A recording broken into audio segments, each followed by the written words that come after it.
Hello students, how are you all.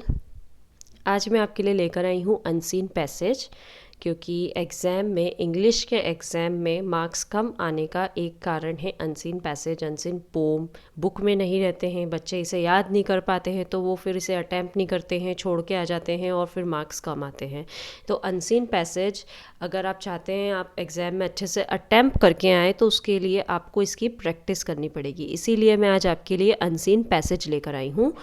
बहुत simple passage है, इसमें ज़्यादा टफ वर्ड्स नहीं हैं। ओके।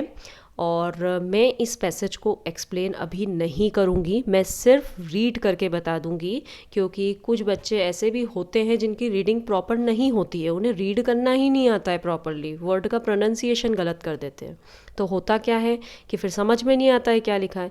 तो मैं उन बच्चों के लिए एक बार बस पैसेज को पहले रीड करूँगी, ठीक है। उसके बाद में फिर आपको वीडियो को पॉज करना है, इसके आंसर्स कॉपी में नोट डाउन करना है, और उसके बाद में मैं पूरी स्टोरी जो भी है ये पैसेज इसे एक्सप्लेन करूँगी, और उसके बाद फिर आप आपके आंसर्स देखना कि आपने क्या मीनिंग निकाला पर्टिकुलर लाइन का, और उस लाइन का मीनिंग क्या था। ओके। और उसके बाद अपने आंसर्स भी खुद चेक कर पाओगे। तो सबसे पहले मैं आपको एक टिप देना चाहूँगी। अनसीन पैसेजेस जो रहते हैं बेटा, वो एग्ज़ाम में बहुत बड़े बड़े आते हैं। तो आप क्या करें, आप सबसे पहले पैसेज के नीचे जाइए, नीचे जाके देखिए कि पैसेज में क्या क्या क्वेश्चंस पूछे गए हैं।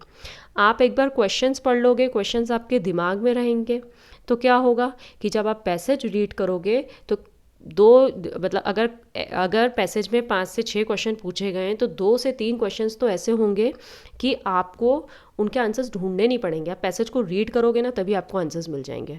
तो हम एक काम करते हैं, सबसे पहले इस पैसेज के क्वेश्चंस पढ़ लेते हैं कि इस पैसेज में क्या क्या क्वेश्चंस पूछे गए हैं। फर्स्ट क्वेश्चन क्या है, why did the old man want to play a game with his sons.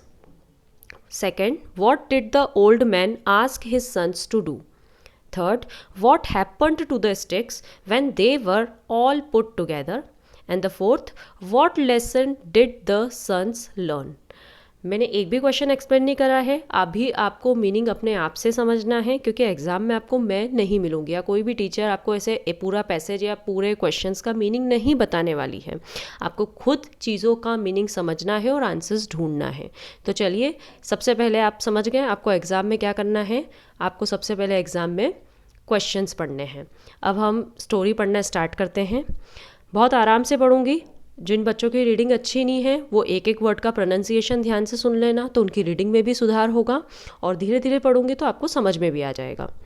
Once upon a time an old farmer lived with his 3 sons in a village. The 3 sons were hard workers. Still, they used to fight all the time. The old man tried a lot to keep them together, but he failed. आप चाहें तो copy में passage को note down भी करते जा सकते हैं, ताकि आपके पास लिखा रहेगा, तो जैसे अगर आपको स्क्रीन से सॉल्व करने में दिक्कत आ रही है, उसको कॉपी में नोट डाउन कर लीजिए।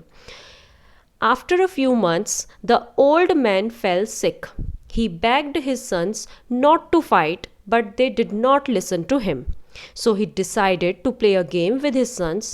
The old man gave a bundle of 10 sticks to each of them. He asked them to break each stick into 2 pieces. The sons agreed. They could break the sticks into pieces in minutes. They could break the sticks into pieces in minutes. The old man said, "Dear sons, the game is not over. Now I will give another bundle of sticks to each of you. You will have to break the bundle of sticks not as separate sticks."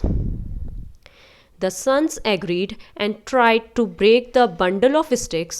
Though they tried their best, they could not break the bundle. The old man said, "Dear sons, you broke the single sticks into pieces, but you were not able to break the bundle. So if you stay united, nobody can do any harm to you. If you are united and live in friendship, you will be stronger than any enemy." इसी के साथ आपका passage last line और बाकी है। The 3 sons understood the power of unity, they promised their father that they would not fight again. इसी के साथ आपकी स्टोरी ख़त्म हो जाती है। अब सबसे पहला क्वेश्चन क्या है इसमें, read this jumbled sentences from the story, number them in correct order. जिन बच्चों को पैसेज समझ में आ गया है, पूरी इंग्लिश समझ में आ जाती है, या जिन्होंने कॉपी में लिखा है उसे अच्छे से रीड कर लो, और उसके बाद में इन सेंटेंसेस को आपको क्या करना है, प्रॉपरली अरेंज करना है कि स्टोरी में कौन सी घटना कब घटित हुई, उसके अकॉर्डिंग इन सेंटेंसेस को अरेंज करना है। He asked them to break each stick into 2 pieces. The 3 sons understood the power of unity. They broke the sticks into pieces in minutes. 4th sentence, he begged his sons not to fight, but they did not listen to him. Last sentence, though they tried their best, they could not break the bundle.